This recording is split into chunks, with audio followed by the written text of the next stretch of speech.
سامعات السلام علیکم ورحمۃ اللہ وبرکاتہ۔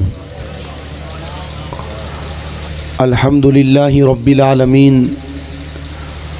والصلاة والسلام علی سید الانبیاء والمرسلین وعلی آلہ واصحابہ اجمعین الی یوم الدین، اما بعد فاعوذ باللہ من الشیطان الرجیم، بسم اللہ الرحمن الرحیم۔ اقترب للناس حسابهم وهم فی غفلۃ معرضون۔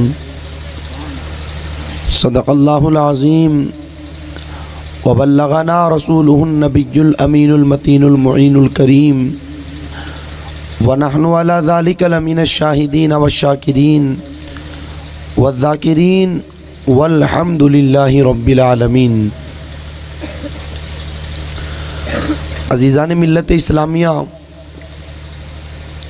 آئیے سب سے پہلے ہم اور آپ مل کر دنیا کے سب سے حسین گنبد خضرا میں آرام فرمانے والے آقا حضور رحمت عالم نور مجسم دائی حلیمہ کے حلیم، امت کے غمخوار، ہم غریبوں کے غم گسار، نائب پروردگار حضور شہنشاہ مدینہ، سرور قلب و جگر و سینہ، فیض گنجینہ اور جن کا خوشبودار ہے مقدس پسینہ،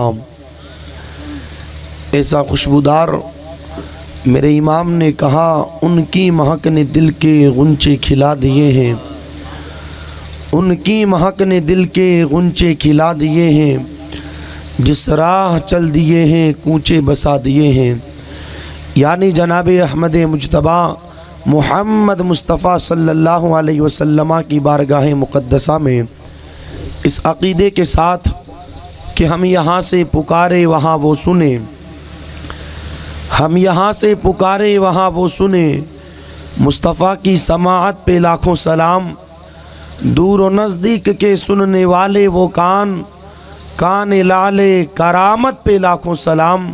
پڑھیے درود پاک، اللہم صلی علی سیدنا و مولانا محمد مبارک وسلم، صلو علیہ صلاۃ و سلام علیک یا رسول اللہ صلی اللہ تعالی علیہ وسلم۔ جو در پہ آتے ہیں ان کو سنبھال لیتے ہیں، جو در پہ آتے ہیں ان کو سنبھال لیتے ہیں، علی کے لال غریبوں کو پال لیتے ہیں، جو در پہ آتے ہیں ان کو سنبھال لیتے ہیں، علی کے لال غریبوں کو پال لیتے ہیں۔ اور جناب غوث کو رب نے یہ مرتبہ بخشا، لحد سے مردوں کو زندہ نکال لیتے ہیں۔ جناب غوث کو رب نے یہ مرتبہ بخشا، لحد سے مردوں کو زندہ نکال لیتے ہیں۔ عزیزان ملت اسلامیہ، آج کی یہ پاکیزہ تقریب پاٹوتی کی سرزمین پر بسنے والے خوش عقیدہ سنی مسلمانوں نے پیر صاحب قبلہ کی سرپرستی میں، بالخصوص بارگاہ سرکار عاقل شاہ علیہ رحمت و رضوان میں خراج عقیدت پیش کرنے کے حوالے سے انعقاد پذیر کیا ہے۔ دعا کرتے ہیں اللہ تعالیٰ اس محفل کو اپنی بارگاہ میں قبول فرمائے، اور ہمارا یہاں پر آنا، بیٹھنا، بٹھانا، سننا، سنانا کریم سب کچھ اپنی بارگاہ میں قبول فرمائے۔ سب سے پہلے میں مبارکبادی پیش کروں گا ہمارے ان بھائیوں کو کہ جنہوں نے پیر صاحب قبلہ کی سرپرستی میں اللہ والے کے عرس کے موقع پر اس محفل مبارکہ کا اہتمام کیا، اس لیے کہ اس وقت عرسوں کے حالات ہماری نظروں کے سامنے ہیں۔ بڑی معذرت کے ساتھ لوگوں نے اللہ والوں کے عرسوں کے دنوں کو معاذ اللہ کھیل کود کرنے اور کھانے پینے گھومنے پھرنے کے دن متعین کر رکھے ہیں۔ اللہ حفاظت فرمائے، کئی جوانوں کے حالات تو یہاں تک دیکھے گئے کہ جو گناہ پورے سال نہیں کر پاتے، اللہ اکبر، ان گناہوں کو اللہ والوں کے عرسوں کے مبارک دنوں میں کیا جاتا ہے۔ یہ حالات ہیں، لیکن بڑی خوش نصیب ہیں وہ لوگ جو اللہ والوں کے عرسوں کے موقع پر ایسی محفلوں کا اہتمام کرتے ہیں۔ قرآن مقدسہ کے ایک آیت کریمہ کی تلاوت میں نے آپ کی سماعتوں کی دہلیز تک پہنچائی۔ اللہ تعالیٰ قرآن مقدسہ میں ارشاد فرماتا ہے، اقترب للناس حسابهم وهم فی غفلۃ معرضون۔ ان قریب اللہ تبارک و تعالیٰ لوگوں سے حساب لے گا۔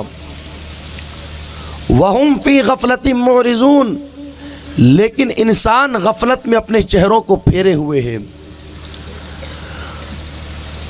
عزیزان ملت اسلامیہ، ہماری ذمہ داری بنتی ہے کہ اگر ہم اللہ والوں کے عرسوں کا اہتمام کرتے ہیں، کرنا بھی چاہیے، اس لیے کہ یہ آستانے وہ مبارک آستانے ہیں کہ انسان ان آستانوں پر زنگ آلود دل لے کر کے آتا ہے، لیکن جب یہاں سے جاتا ہے تو اپنے دلوں کو پاک و صاف کر کے لے جایا کرتا ہے۔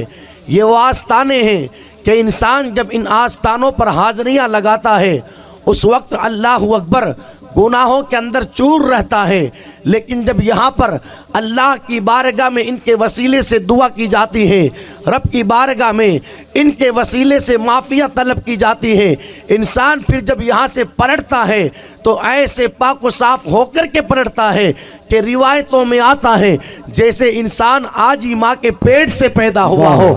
لیکن ہماری ذمہ داری بنتی ہے اللہ والوں کے عرسوں کو منانے کے ساتھ ساتھ پیغام اولیاء پر بھی عمل کیا جائے۔ جو پیغامات اللہ والوں کی مبارک زندگیوں سے ملتا ہے، ان پیغامات پر بھی عمل کیا جائے۔ افسوس، ہم نے اللہ والوں کے عرسوں کو تو منایا، لیکن جو پیغامات اللہ والوں کے عرسوں سے ہمیں ملے، جو پیغامات اللہ والوں کی زندگیوں سے ہمیں ملے، آج ہم نے ان پیغامات پر عمل نہ کیا۔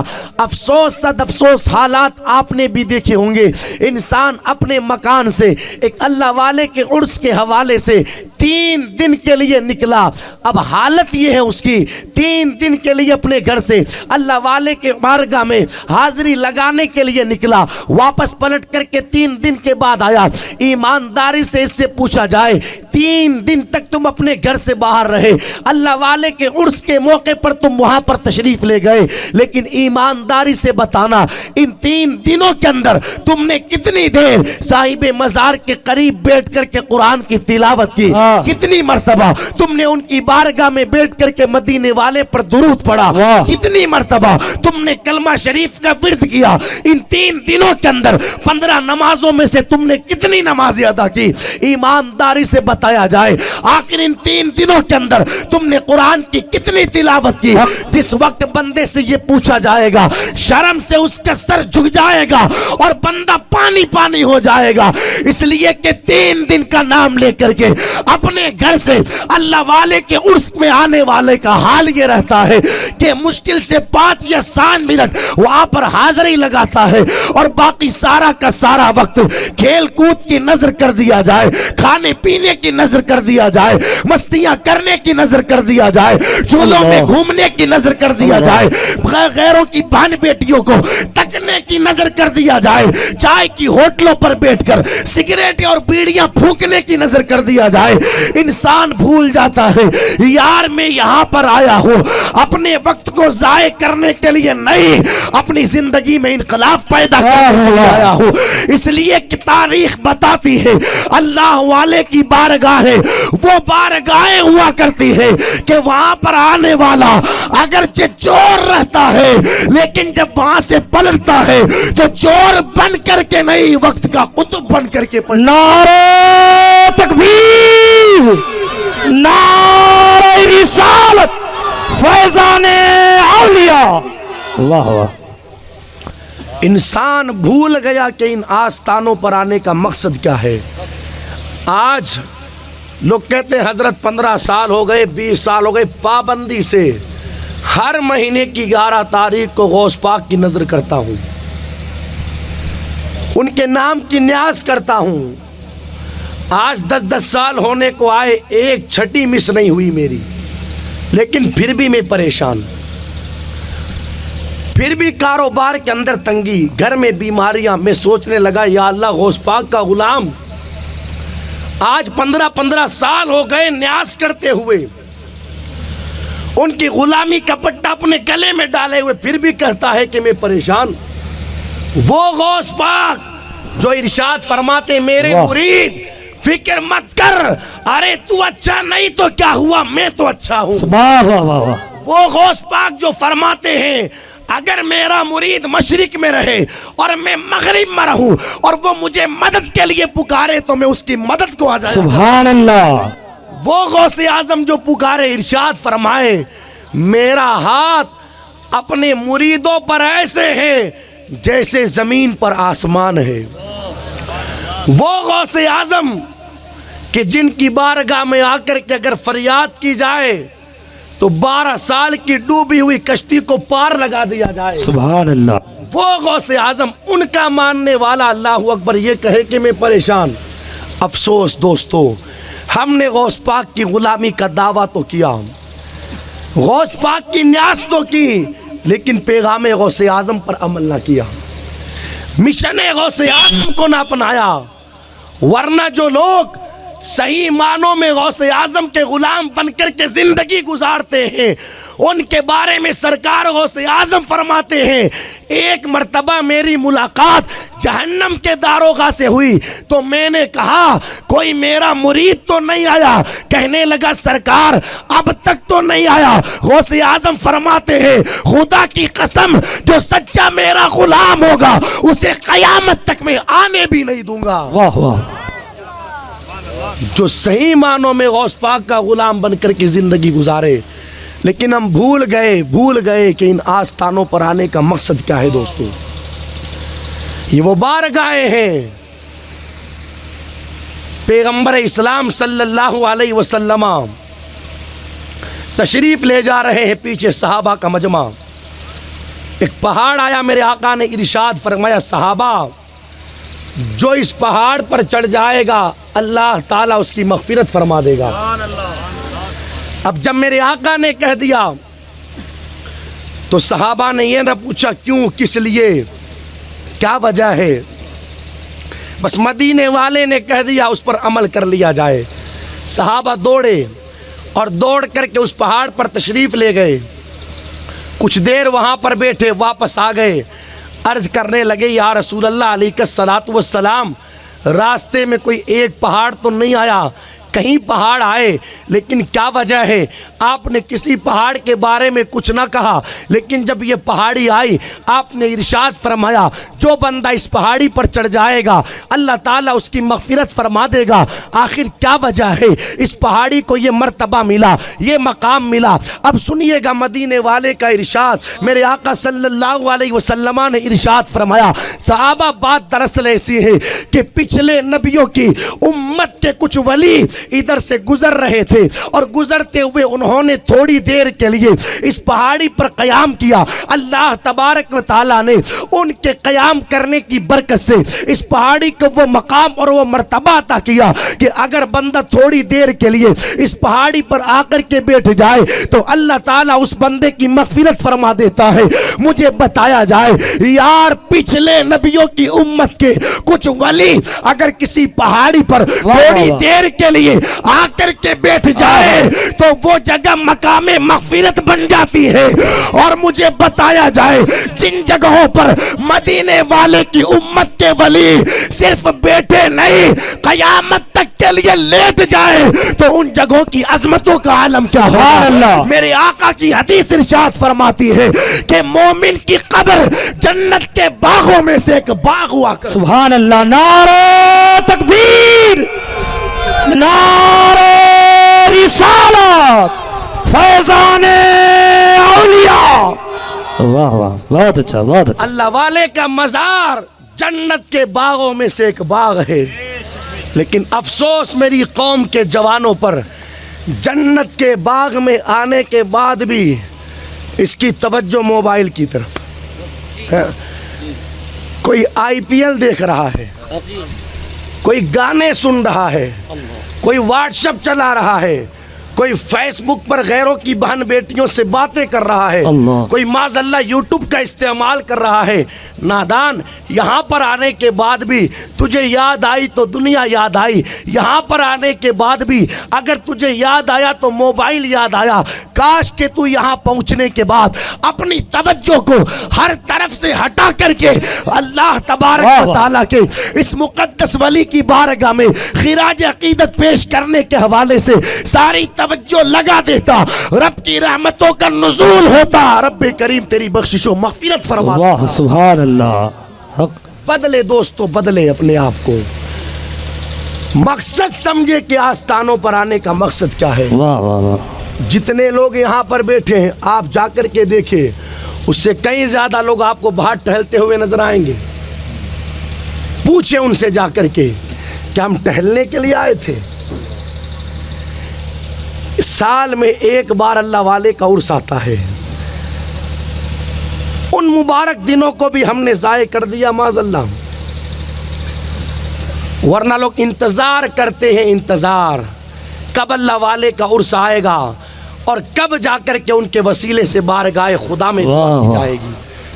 تو میں عرض یہ کر رہا تھا، ہمیں ولیوں کے عرس بھی منانے ہیں اور ولیوں کے پیغامات پر بھی عمل کرنا۔ واہ واہ، اب ان کی بارگاہوں سے جو پیغامات ہمیں ملتے ہیں، صرف 2 پیغام آپ کی سماعتوں کی دہلیز تک پہنچا کر کے اپنی بات کو پوری کروں۔ صحابہ کا مجمع ہے، میرے آقا علیہ الصلوۃ والسلام ارشاد فرماتے، صحابہ جس طریقے سے انسان کے کپڑے کو میل لگتا ہے، جس طریقے سے انسان کے بدن کو میل لگتا ہے، اسی طریقے سے انسان کے دل کو بھی میل لگ جاتا ہے۔ صحابہ نے پوچھا، یا رسول اللہ علیہ الصلوۃ والسلام، کیا دل کو بھی میل لگتا ہے؟ آقا ارشاد فرماتے ہیں ہاں۔ عرض کرتے صحابہ، ہمارے آقا اگر کپڑے کو میل لگ جائے تو ہم اسے پانی کے ذریعے ہاتھ سے صاف کر لیں، ہمارے بدن کو میل لگ جائے تو پانی کے ذریعے ہاتھ سے صاف کر لیا جائے، لیکن دل تو ہمیں نظر نہیں آتا اور نہ ہمارا ہاتھ ہمارے دل تک پہنچتا ہے۔ یا رسول اللہ علیہ الصلوۃ والسلام، دل کے میل کو کیسے صاف کیا جائے؟ دل کے میل کو کیسے صاف کیا جائے؟ یہاں پر رک کر کے ایک بات میں کہنا چاہوں گا، پہلے یہ پتہ کیا جائے کہ آخر دل میلا ہوتا کیسے ہے۔ دل میلا ہوتا کیسے ہے؟ میرے نبی نے ارشاد فرمایا کہ جب بندہ گناہ کرتا ہے تو گناہ کرنے کی بنیاد پر اس کے دل پر ایک کالا نقطہ لگ جاتا ہے۔ اگر توبہ کر لے، اللہ سے معافی مانگ لے، ندامت کے چند آنسو گرا دے وے، اللہ اس کے دل کو صاف فرما دیتا ہے۔ اور اگر توبہ نہ کرے بلکہ گناہوں پر گناہ کرتا رہے تو اس بندے کا پورا دل کالا ہو جاتا ہے۔ آقا ارشاد فرماتے، اب بھی اگر توبہ کر لے اللہ اس کے دل کو صاف فرما دیتا ہے، لیکن اگر بندہ توبہ نہیں کرتا تو پھر اس کے دل کو پلٹ دیا جاتا ہے اور اس کے دل پر مہر لگا دی جاتی ہے۔ اب چاہے کوئی ناصح نصیحت کرے، کوئی واعظ کہے، اس کے دل پر بات اثر ہونے کے لیے تیار نہیں۔ تو پتہ کیا چلا کہ گناہ کرنے کی بنیاد پر بندے کا دل میلا ہوتا ہے۔ اب چلے نبی کے اس فرمان کی طرف، ارشاد فرماتے ہیں جس طرح کپڑا میلا ہوتا ہے، بدن میلا ہوتا ہے، اس طرح بندے کا دل بھی میلا ہوتا ہے۔ صحابہ نے پوچھا، یا رسول اللہ دل کو صاف کیسے کرے؟ میرے آقا کے اس فرمان کو اپنے دل و دماغ کی تختی پر لکھ لے وے، جب تک زمین پر رہیں گے اللہ کامیابی عطا فرمائے گا، زمین کے اندر بھی چلے گئے تب بھی اللہ کامیابی عطا فرمائے گا۔ میرے نبی نے ارشاد فرمایا، صحابہ اگر میلے دل کو صاف کرنا ہو 2 چیزیں اپنے لیے لازم کر لی جائے۔ کیا کر لیا جائے؟ 2 چیزیں اپنے لیے لازم کر لی جائے۔ جو بندہ ان دو چیزوں کو اپنے لیے لازم کر لیتا ہے اللہ اس بندے کے دل کے میل کو صاف فرما دیتا ہے۔ صحابہ نے پوچھا وہ دو چیزیں کون سی ہیں؟ آقا ارشاد فرماتے ہیں پہلی چیز یہ ہے کہ بندہ کثرت کے ساتھ اپنی موت کو یاد کرے، اور دوسری چیز یہ ہے کہ بندہ کثرت کے ساتھ قرآن کی تلاوت کرے۔ اگر یہ دو چیزیں بندے نے اپنے لیے لازم کر لی تو اللہ اس کے دل کو صاف فرما دے۔ سبحان اللہ سبحان اللہ۔ ایماندار سے مجھے بتانا سرکار عاقل شاہ علیہ رحمت و رضوان کے عرس میں آنے والوں، میرے نبی کا پیغام یہ، صحابہ کا پیغام یہ، اللہ والوں کا پیغام یہ، کثرت کے ساتھ موت کو یاد کیا جائے۔ کیا کیا جائے؟ زور سے بولیں۔ کثرت کے ساتھ موت کو یاد کیا جائے، لیکن اپنے دل پر ہاتھ رکھ کر کے مجھے بتانا آج پورا ہفتہ گزر جاتا ہے، کیا ہمیں ہماری موت یاد آتی ہے؟ آج پورا مہینہ گزر جائے، کیا ہمیں ہماری موت یاد آتی ہے؟ حالت یہ ہے، حالت کہ دوسروں کے جنازوں میں شرکت کرنے کے بعد بھی ہمیں ہماری موت یاد نہیں آتی۔ آگے جنازہ پیچھے مستیاں، آگے جنازہ پیچھے بازارو بھاؤ کی باتیں، آگے جنازہ پیچھے کرکٹ کی باتیں، آگے جنازہ پیچھے الیکشن کی باتیں۔ دوسروں کے جنازوں میں پہنچنے کے بعد بھی ہمیں ہماری موت یاد نہ آئی۔ سرکار سفیان ثوری رحمت اللہ علیہ بیان فرماتے، لوگوں ہمارے زمانے کا حال یہ تھا کہ جب لوگ جنازہ لے کر کے چلتے تھے تو پیچھے چلنے والے لوگوں کے آنکھوں کو اگر دیکھا جاتا تھا تو ہر بندے کی آنکھ میں آنسو نظر آتا، پتہ نہیں چل پاتا تھا کس کا مرا ہے کس کا نہیں مرا۔ ارے جس کا مرا ہوتا وہ تو اپنے مرنے والوں کے لیے روتے، اور باقی لوگ اپنی موت کو یاد کر کے رو رہے ہوتے۔ اللہ والوں کے اس پیغام پر کون عمل کرے گا؟ کثرت کے ساتھ اپنی موت کو یاد کیا جائے۔ کسے یاد کیا جائے؟ اب زندگی پڑے اللہ والوں کی تو پتہ چلے گا۔ ایک اللہ کے ولی ہیں، وہ روٹی نہیں بناتے تھے، پانی میں آٹے کو گھول کر کے پی جاتے تھے۔ روٹی نہیں بناتے تھے، پانی میں آٹے کو گھول کر کے پی جاتے تھے۔ تو کسی نے کہا حضرت روٹی بنا لیا کرو، کھانے میں بڑا مزہ آئے گا۔ جس طرح ہماری اور آپ کی کیفیت ہے نا، گرم گرم آنے دو تاکہ کھانے میں مزہ آئے۔ تو لوگوں نے جا کر کے کہا حضرت روٹی بنا لیا کرو، کھانے میں مزہ آئے گا۔ پلٹ کر کے کہتے ہیں ہم مزہ لینے کے لیے نہیں، رب کی بندگی کرنے کے لیے کھاتے ہیں۔ مزہ لینے کے لیے نہیں، رب کی بندگی کے لیے کھاتے ہیں۔ اللہ والوں کی زندگی کا ہر عمل دنیا کے لیے نہیں، اپنی ذات کے لیے نہیں، محض اللہ رسول کی رضا کے لیے ہوا کرتا ہے، محض اللہ رسول کی رضا کے لیے۔ ایک اللہ کے ولی ہے جنہوں نے کھیر بنوائی، اور کھیر بنوا کر کے اپنے مرید کو بلایا اور ارشاد فرمایا جاؤ یہ کھیر لے جاؤ، دریا کے اس پار ہمارے دوست رہتے ہیں، یہ کھیر لے جا کر کے انہیں دے آؤ۔ جب لے کر کے گئے تو دیکھا کہ دریا پر کشتی نہیں، واپس پلٹ کر کے آئے حضرت دریا پر کشتی نہیں، اب جاؤں کیسے؟ ارشاد فرماتے جا کر کے دریا سے کہہ دو اس نے بھیجا ہے جس نے کبھی اپنی بیوی کو ہاتھ نہیں لگایا، جس نے کبھی اپنی بیوی کو ہاتھ نہیں لگایا۔ مرید پریشان ہوا، حضرت کے بچے ہیں اور حضرت کہتے کبھی ہاتھ نہیں لگایا، لیکن خیر پیر صاحب کا حکم تھا تو جا کر کے کہا دریا سے۔ جب جا کر کے دریا سے کہا، تاریخ بتاتی ہے کہ دریا نے راستہ دے دیا۔ سبحان اللہ۔ کھیر لے کر کے ادھر پہنچے، لے جا کر کے انہیں کھیر کھلائی، واپس آنے لگے تو پھر کشتی نہیں۔ جا کر کے کہا حضرت ادھر سے تو آ گیا، ادھر سے کیسے جاؤں؟ انہوں نے کہا جا کر کے دریا سے کہہ دو اس نے بھیجا ہے جس نے آج تک کچھ نہیں کھایا۔ وہ بندہ پریشان ہوا، یار میری نظروں کے سامنے ابھی ساری کھیر کھا گئے اور کہتے کچھ نہیں کھایا، لیکن خیر جانا تھا ادھر۔ جا کر کے دریا سے کہا اس نے بھیجا ہے جس نے آج تک کچھ نہیں کھایا، دریا نے راستہ دے دیا۔ بات سمجھ میں نہیں آتی، انہوں نے کہا جا کر کے کہہ دے اس نے بھیجا ہے جس نے آج تک کچھ نہیں کھایا. سمندر کو بھی پتا ہے, دریا کو بھی پتا ہے, ارے جس نے بھیجا ہے وہ کوئی معمولی نہیں بلکہ وہ ذات ہے جس نے اپنا تعلق اپنے رب سے مضبوط کر لیا ہے. اب زبان اس کی رہے گی, حکم خدا کا. سبحان اللہ.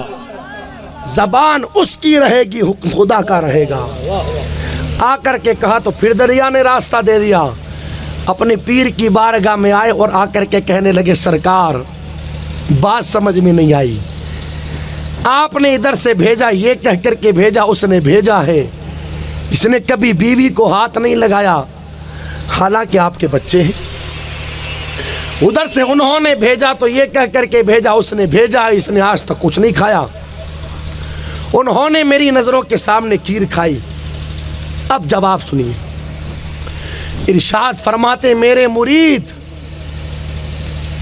ہم بھی بیوی کے پاس جاتے ہیں اور وہ بھی کھاتے ہیں, لیکن ہمارا کوئی بھی عمل رہتا ہے اپنے نفس کے لیے نہیں, محض اللہ رسول کی رضا کے. سبحان اللہ.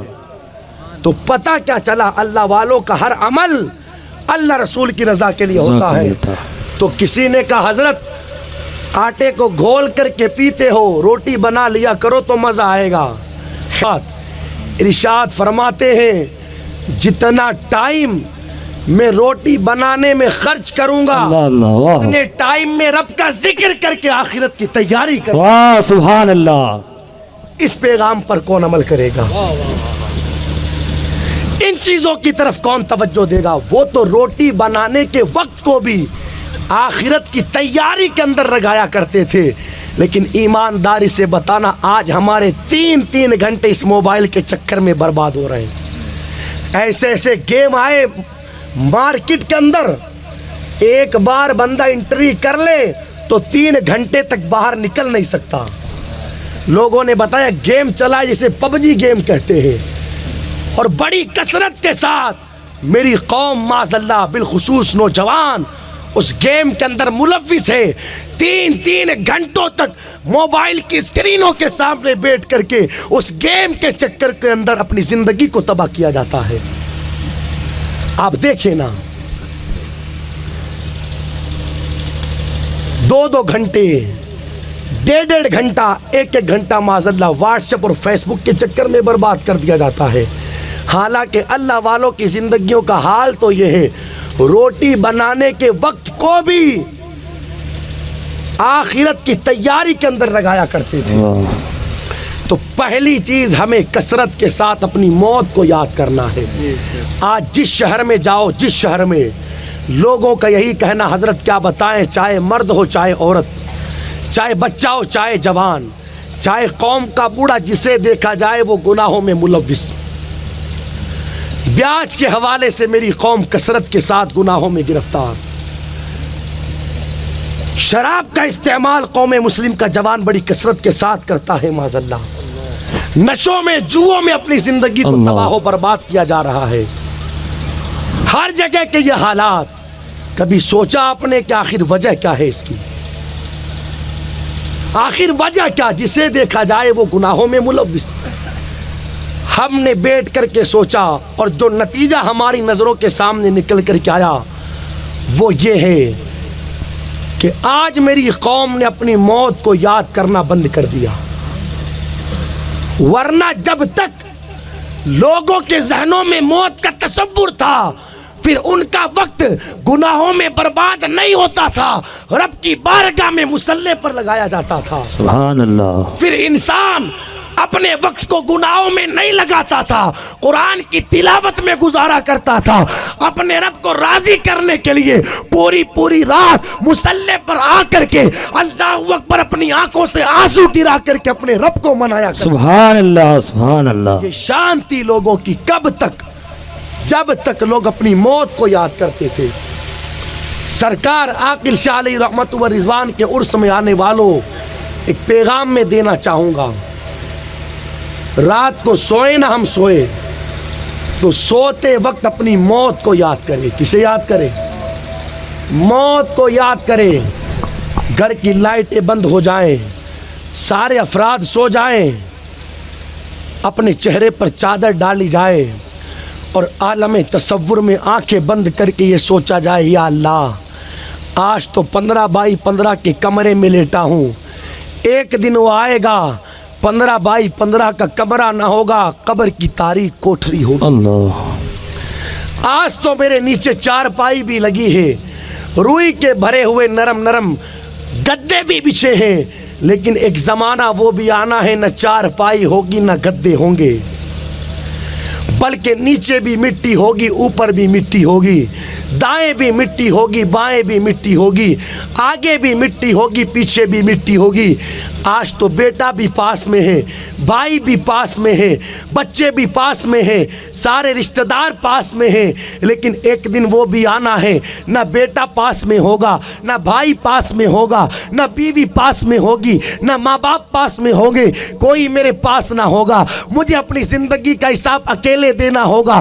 آج اگر میرے کمرے میں مچھر پیدا ہو جائیں، بیٹا بازار جاتا ہے آل آؤٹ لا کر کے مچھروں کو بھگانے کا کام کرتا ہے، دوسری دوائیاں لا کر کے مچھر جس سے بھاگ جائیں ایسی دوائیاں لا کر کے میرے کمرے میں لگا دیتا ہے، باضابطہ مچھروں سے بچاؤ کے لیے مچھردانی کا استعمال کیا جاتا ہے، لیکن اس وقت میرا کیا بنے گا جب مجھے قبر میں لٹا دیا جائے گا، مجھ پر پاٹیے لگا دیے جائیں گے، منو من مٹی ڈال کر کے لوگ اپنے گھروں کی طرف چلے آئیں گے، اور اس کے بعد جب قبر کے کیڑے مکوڑے کبھی ناک سے داخل ہو کر کے کان سے نکلیں گے، کبھی کان سے داخل ہو کر کے منہ سے نکلیں گے، قبر کا سانپ قبر کے بچھو کبھی میرے منہ کو ڈنک ماریں گے، کبھی میری ناک کو ڈنک ماریں گے، کبھی میرے وجود کو ڈنک ماریں گے، قبر کا سانپ میرے جسم پر لپٹ جائے گا، اس وقت اسے کون دور کرے گا؟ میرا وجدان کہتا ہے اگر بندہ رات کو سوتے وقت اس تصور کے ساتھ اپنی موت کو یاد کر کے سوئے،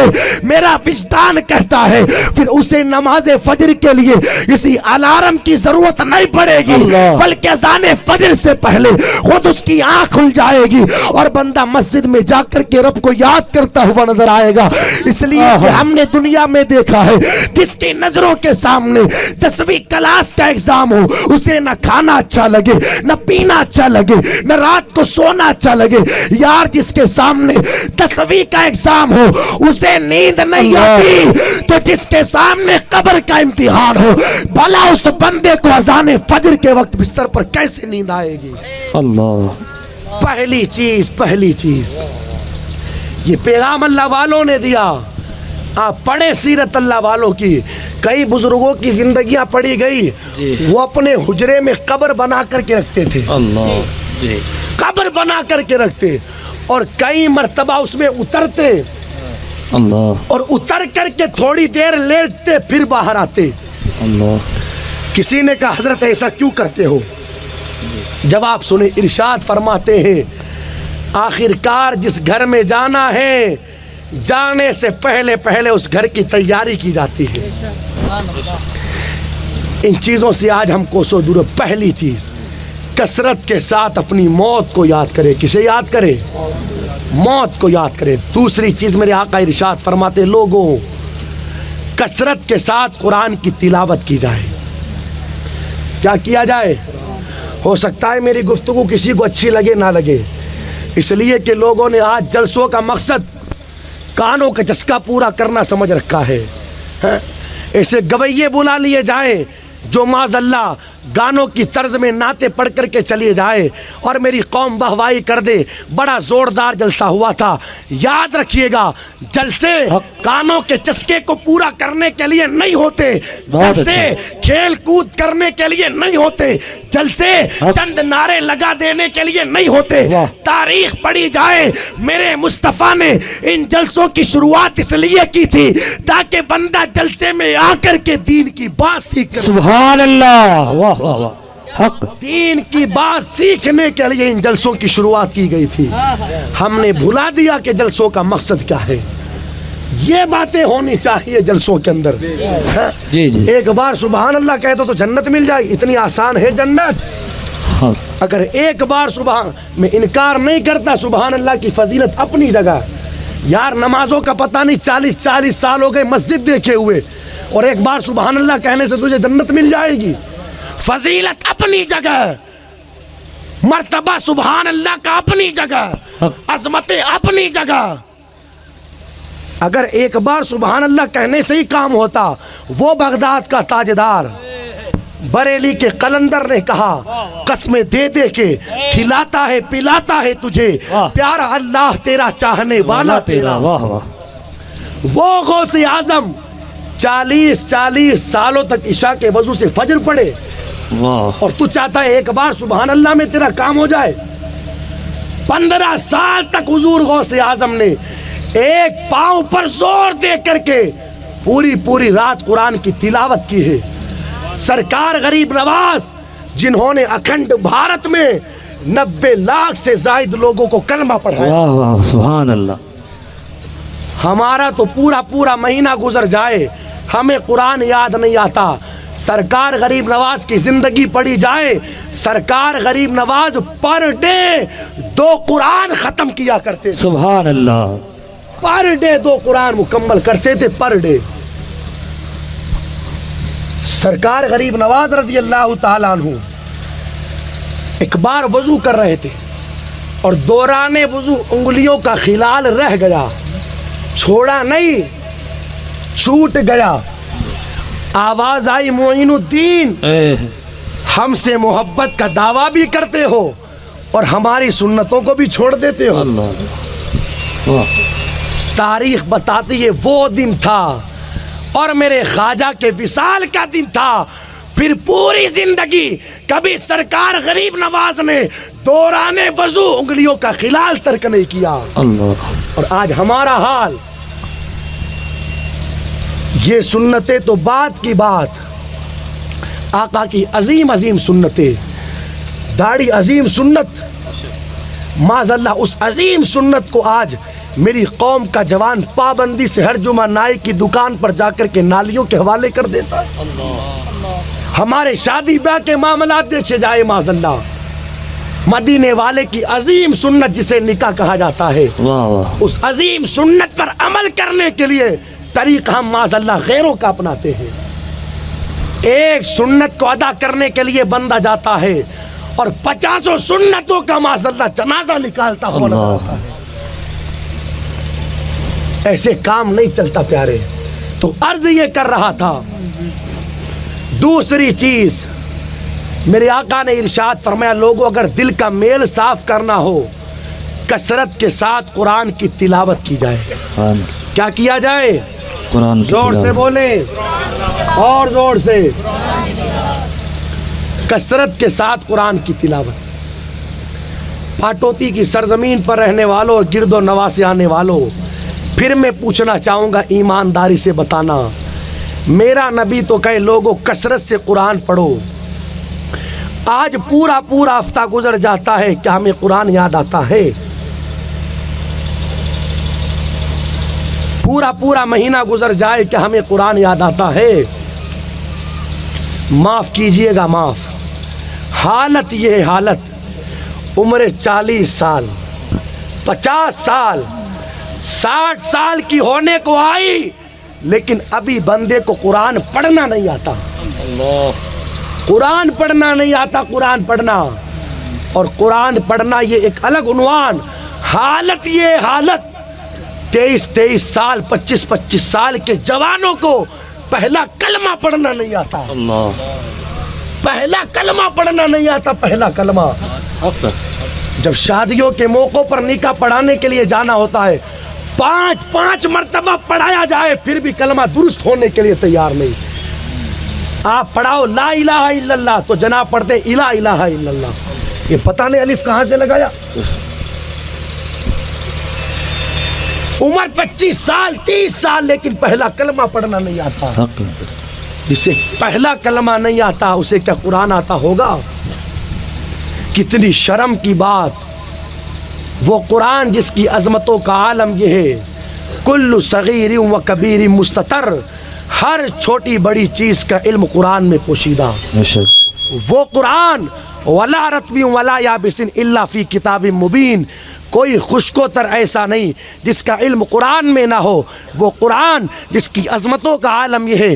آقا ارشاد فرماتے ہیں اگر بندہ قرآن کو حفظ کر لے وے, اس کے حلال کو حلال جانے, حرام کو حرام جانے, تو کل قیامت کے دن اللہ تعالیٰ اس بندے کو یہ مقام دے گا کہ وہ بندہ اپنے گھر کے کئی افراد, ایسے افراد جن پر جہنم واجب ہو گئی, ان کو اپنی شفاعت کے ذریعے جنت میں لے جاتا ہوا نظر آئے. سبحان اللہ. وہ عظمتوں والا قرآن. آج وہ قرآن پڑھنا نہیں آتا. معاف کیجئے گا دوستو, حالت یہ ہے, حالت لوگوں کو نماز پڑھنا نہیں آتا. نماز آپ دیکھیں, یہاں کے حالات مجھے پتہ نہیں, میں پورے راجستھان کو نگاہوں کے سامنے رکھ کر کے بات کروں. باپ کا جنازہ قبرستان پہنچا, جنازہ رکھ دیا گیا, پیچھے سے آواز آتی ہے امام صاحب ذرا جنازے کی نیت بتا دینا. کیا بتا دینا؟ جنازے کی نیت بتا دینا. نیت آپ خود فیصلہ کیجئے گا. جس بندے کو نیت نہیں آتی, کیا اس کو جنازے کی سنا آتی ہوگی؟ ہرگز نہیں. جسے نیت نہیں آتی, کیا اسے درود شریف آتی ہوگی؟ جسے نیت نہیں آتی, اگر بالغ مرد عورت کا جنازہ اس کی دعا لگے, کیا اسے دعا آتی ہوگی؟ نابالغ بچے اور بچی کا جنازہ اس کی دعا الگ الگ, کیا اسے دعا آتی ہوگی؟ کتنی شرم کی بات, باپ کا جنازہ سامنے رکھا ہے لیکن بیٹا پڑھ نہیں سکتا. ماں کا جنازہ سامنے رکھا ہے لیکن حال یہ ہے کہ 30 سال کے بیٹے کو ماں کا جنازہ پڑھنا نہیں آتا. اگر باپ کا انتقال ہو جائے تو بیٹا چھپتا ہے, کوئی مجھے کہہ نہ دے کہ اپنے باپ کو غسل دے, اس لیے کہ مجھے غسل دینا نہیں آتا. پیارے معاف کرنا, تو کہتا ہے تجھے غسل دینا نہیں آتا, حقیقت تو یہ ہے کہ تجھے خود غسل کرنا نہیں آتا. تجھے خود غسل کرنا نہیں آتا. غسل کرنا. ماں کا انتقال ہو جائے تو بیٹیوں کی حالت یہ ہے, اس بات کی تو فکر ہے کہ ماں کے سونے پر, ماں کی چاندی پر قبضہ مجھے کرنا ہے, لیکن یہ فکر نہیں کہ ماں کا انتقال ہو گیا غسل بھی مجھے دینا ہے. اس بات کی فکر نہیں. جوان بچی کو غسل دینا نہیں آتا, اور غسل دینا تو بہت بات کی بات, حالت یہ غسل کرنا نہیں آتا. کون سیکھے گا ان ساری چیزوں کو؟ اس لیے خدا را بدلے اپنے آپ کو. آقا ارشاد فرماتے لوگوں کثرت کے ساتھ قرآن کی تلاوت کرے. سرکار عاقل شاہ علیہ رحمت و رضوان کے عرس میں آنے والوں, یہاں سے اٹھے, یہ عہد کر کے اٹھے, جن میرے بھائیوں کو قرآن پڑھنا آتا ہے, یہ عہد کر کے اٹھے کہ انشاءاللہ فجر کی نماز کے بعد قرآن کی تلاوت کریں گے. انشاءاللہ. کہو انشاءاللہ. انشاءاللہ. اور زور سے بولے انشاءاللہ.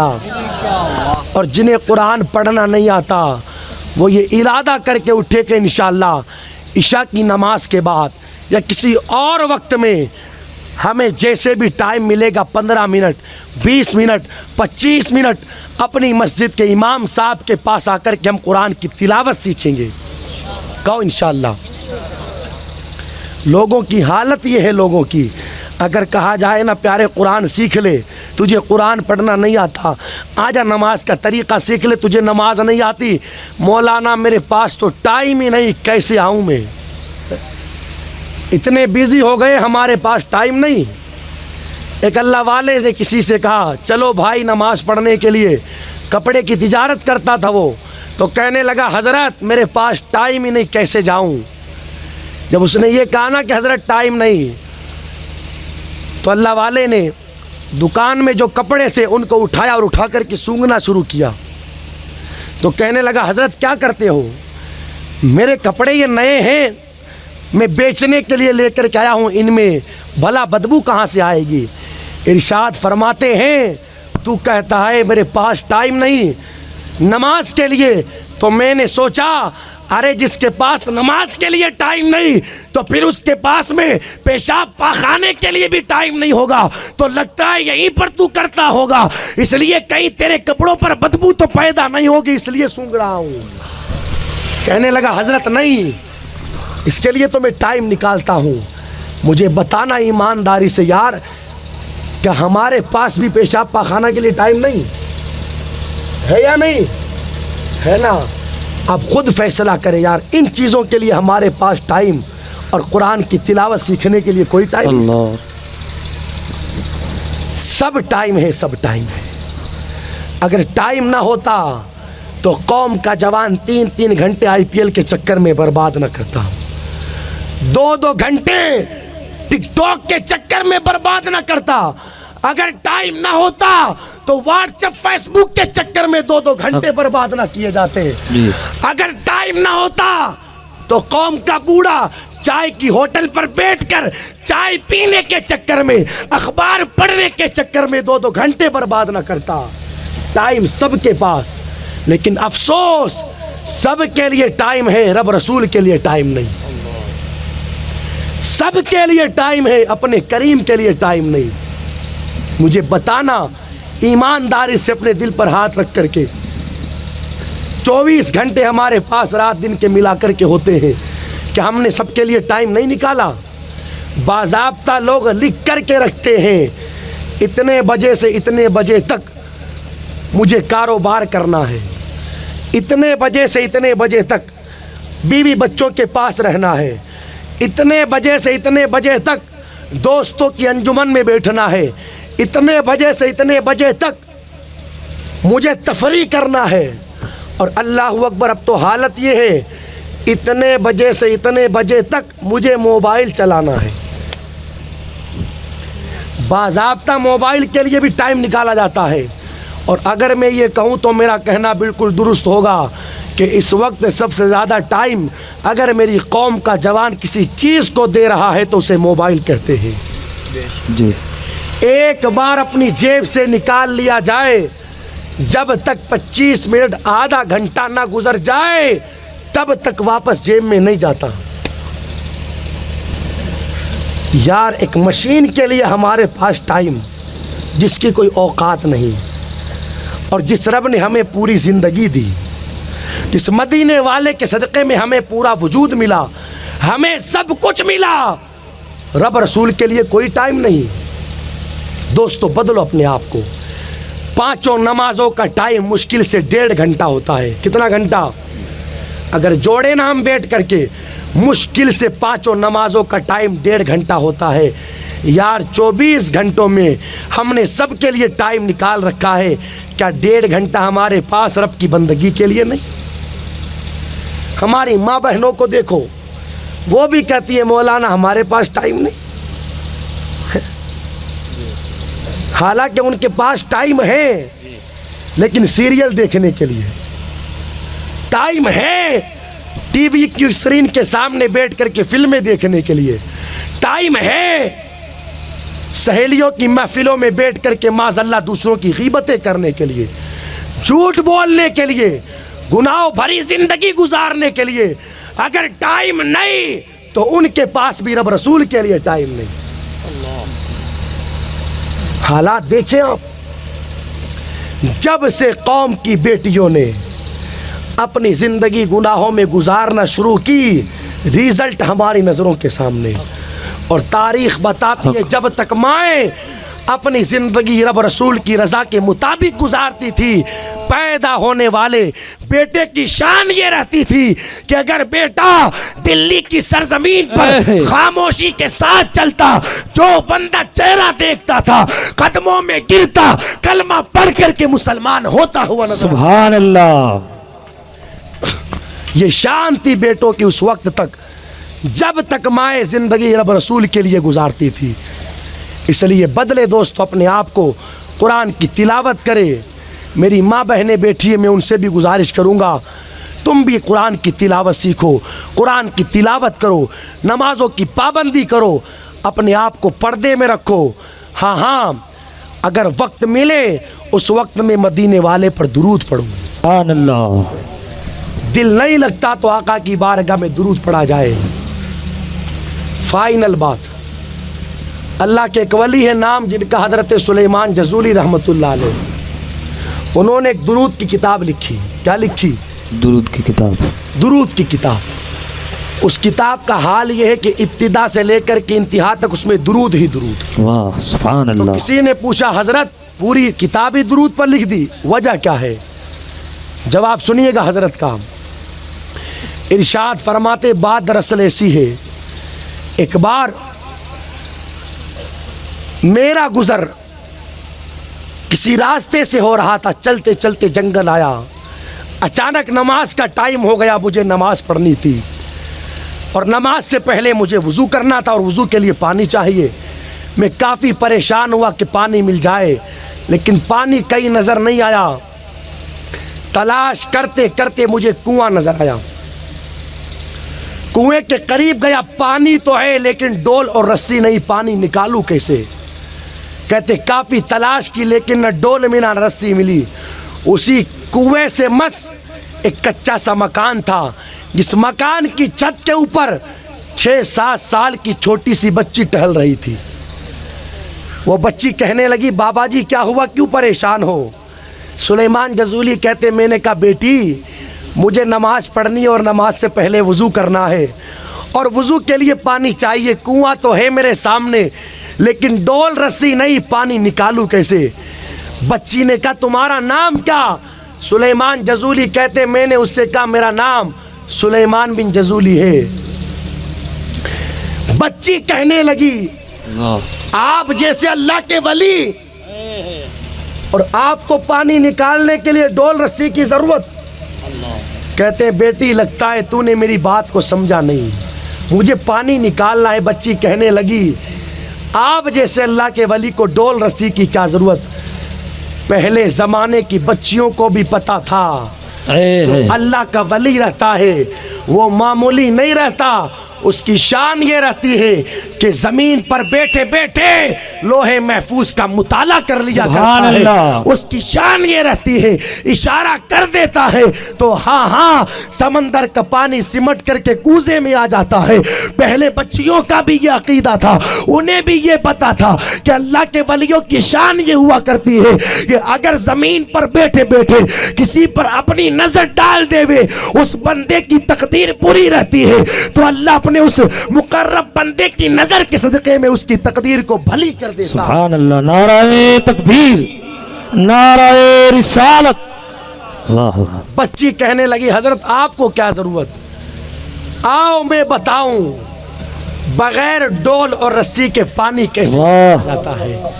جب بچی نے کہا تو حضرت نے تعجب سے دیکھا. کہتے وہ بچی مکان سے اتر کر کے نیچے نہیں آئی, اپنے مکان کی چھت پر چڑھے چڑھے اپنے سر کو آگے نکالا اور نکال کر کے اس کنویں کے اندر تھوک دیا.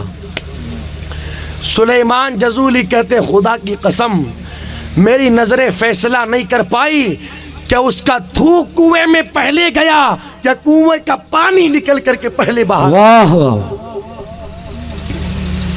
کہتے میں نے وضو کیا, نماز پڑھی اور نماز پڑھ کر کے گیا اس بچی کے پاس اور میں نے جا کر کے کہا بیٹی بتا تو صحیح آخر وہ کون سی چیز ہے کہ جس کی بنیاد پر تیرے تھوک میں وہ کمال پیدا ہو گیا کہ اگر کنویں میں تھوک دے تو کنویں کا پانی باہر آ جائے. بچی کہنے لگی آپ کا کام ہو گیا, اب آپ چلے جائیے, آپ کو کیا کرنا. کہتے نہیں بیٹی تجھے بتانا ہوگا. جواب سنے, جواب بالخصوص میری ماں بہنیں, چھوٹی سی بچی ہے, چھوٹی سی بچی, لیکن کہتی ہے حضرت بات دراصل ایسی ہے میری ماں نے مجھے ایک درود سکھا رکھا ہے. سبحان اللہ. اور پابندی کے ساتھ میں اس درود کا ورد کرتی رہتی ہوں. اللہ نے میرے تھوک میں وہ کمال رکھا ہے کہ اگر کھارے کنویں میں ڈال دوں تو پانی میٹھا ہو جائے اور اگر کسی دوسرے کنویں میں ڈال دوں تو پانی نکل کر کے باہر آ جائے. سبحان اللہ. سبحان اللہ. مجھے بتاؤ نا اگر مدینے والے پر درود بچی پڑے تو اس کے تھوک کے کمال کا یہ حال ہو جائے تو مصطفیٰ پیارے کے لعاب دہن کا کمال. سبحان اللہ. مجھے بتاؤ نا یہ شان تھی بچیوں کی کب تک؟ اس وقت تک جب تک کہ بچیوں نے اپنی زندگی گزاری تو رب رسول کی رضا کے مطابق گزاری. اس لیے اے میری ماں بہنوں وقت ملے گزارا جائے، اللہ رسول کی یاد میں گزارا جائے. ہم بھی اللہ والے کے آستانے سے اس پیغام کو لے کر کے اٹھے کہ انشاءاللہ اپنی زندگیوں میں انقلاب پیدا، انشاءاللہ اپنے چہروں پر مصطفیٰ کی سنت کو سجائیں گے. کہو انشاءاللہ. انشاءاللہ قرآن کی تلاوت کریں گے، انشاءاللہ نمازوں کی پابندی کریں گے، انشاءاللہ ماں باپ کا ادب کریں گے، مرشد کی تعظیم کریں گے، انشاءاللہ علماء سے محبت کریں گے، ولیوں کے دامن سے وابستہ رہیں گے. دنیا کہتی ہے اللہ والوں سے وابستہ رہو گے ملے گا کیا؟ کہہ دینا اللہ کا قرآن کہتا ہے، ہم نے اس کی تفسیر کو پڑھا کہ اگر کتا ان سے وابستہ ہو جائے تو قیامت کے دن اسے بھی انسان کی شکل میں جنت میں داخل کیا جاتا سبحان ہے. اللہ. یار کتا وابستہ ہو جائے تو وہ جنت میں جاتا ہے. ہم تو نبی کا کلمہ پڑھنے والے ہیں، ہم سچے دل کے ساتھ اگر ان کے غلام بن گئے ہمارا ایمان کہتا ہے انشاءاللہ وہ بھی اپنے دامن میں چھپا کر کے اپنے ساتھ مصطفیٰ کی اجازت سے ہمیں بھی جنت میں لے کر کے جائے. سبحان اللہ. اقترب للناس حسابهم وهم فی غفلۃ معرضون. سید صاحب قبلہ جلوہ فرما ہے. اپنی بات کو میں یہیں پر پوری کرتا ہوں اور ہم خوش نصیب ہیں آج ہمارے درمیان آل رسول جلوہ، سبحان اللہ. آل رسول جلوہ فرما ہے. علماء بیان کرتے کسی محفل میں عالم بعمل آئے تو محفل کامیاب ہوتی ہے، حق. لیکن آل رسول آ جائے تو محفل صرف کامیاب نہیں اللہ کی بارگاہ میں مقبول ہو جاتی. قبول ہو جاتی. واہ یہ وہ ہستیاں ہیں کہ بریلی کے امام نے کہا تیری نسل پاک میں واہ بچہ بچہ نور کا، واہ. تو ہے عین نور تیرا سب گھرانہ سبحان نور کا. اللہ. کیا بات رضا، اس چمنستان کرم کی زہرا ہے کلی جس میں حسین اور حسن پھول بے اجازت جن کے گھر جبریل بھی آتے نہیں. قدر والے جانتے ہیں قدر و شان اہل بیت. استغفر اللہ ربی من کل ذنب واتوب الیہ. بلند آواز سے کلمہ شریف پڑھ لیں، لا الہ الا اللہ محمد الرسول اللہ صلی اللہ تعالی علیہ وسلم وما علینا الا البلاغ. السلام علیکم. وعلیکم السلام.